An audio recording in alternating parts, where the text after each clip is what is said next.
Tufail says, we in Kashmir live in joint family, but you seem to support nuclear families. Akhi, I don't support any weapons of mass destruction, but I think he means that moving out of the house. So then how is it possible to serve parents when we live separately? Please reply in details. First of all, if you look at the time of the Prophet ﷺ and the companions, you will find that they once got married, lived in a separate house. The most famous example, Fatima, may Allah be pleased with her, with Ali ibn Abi Talib. Once they got married, they moved out and they lived in a separate quarters.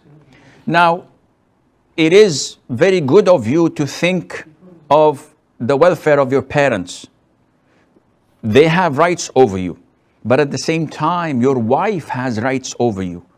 And we never heard that the companions used to live with their parents in their houses. Maybe there is an exception where Jabir ibn Abdullah ibn Haram, may Allah be pleased with him and with his father, when his father was martyred, he got married to a woman who was not a virgin. And the Prophet ﷺ asked him, why did you choose someone who was previously married instead of picking a virgin like you?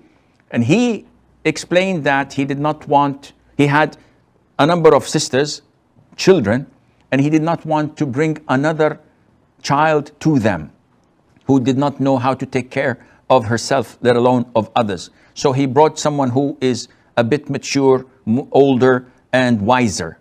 So this is the only exception where we find maybe in the Sunnah that a companion lived with his wife, with his family. So the wife lived with her in-laws.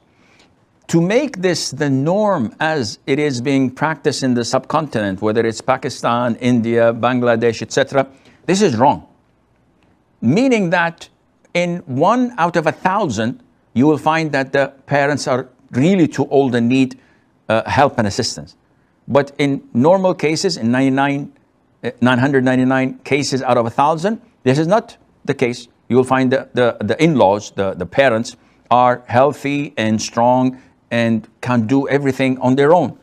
Yet the culture mandates that when the son gets married, he brings his wife to serve in the house. She's not a maid. She's not a servant. You married her to serve you as a husband and your children, but not your parents and not your sisters and siblings.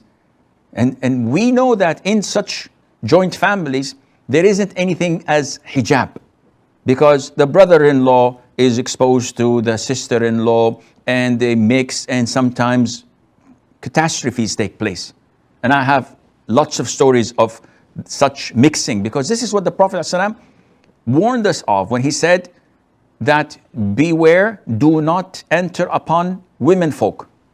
So a man stood up and said, "O Prophet of Allah, what about the in-laws, my brother-in-law, my uncle, etc., to meet and mix with my wife?" The Prophet said, the in-law is death. So if you want death to approach your wife and you feel that is normal, then you allow your brother or your uncle who is not a mahram to her to mix with her. This is crystal clear in Islam. So she has to have her own separate quarters, composed of one room, a bathroom, and a kitchen. Whether it's separate home or it's an annex of the house where it is isolated, if she doesn't want to see any of your family the whole day, the whole week, the whole month, this is her right. She's not obliged to cook for them, to clean for them. Your mom is not entitled to control your wife. This woman was free when you married her. What right does your mother have to control her? Where she goes and where she doesn't, what she buys and what she doesn't. What right do your sisters have to go into her room without her permission and use her jewelry, use her clothes, or snoop around like so many do? This is not fair. This is un-Islamic. So you have the option, either live separately or live in an annex of the house, or in the 1 out of 1,000 case when your parents are really in need of care, you have to please your wife and take her permission. The vast majority of women, when they see that her father and mother-in-law are vulnerable and weak and need assistance, they would volunteer, the vast majority. But when they're not in need and you force her to live with that, this is un-Islamic, and Allah Azza wa Jalla knows best.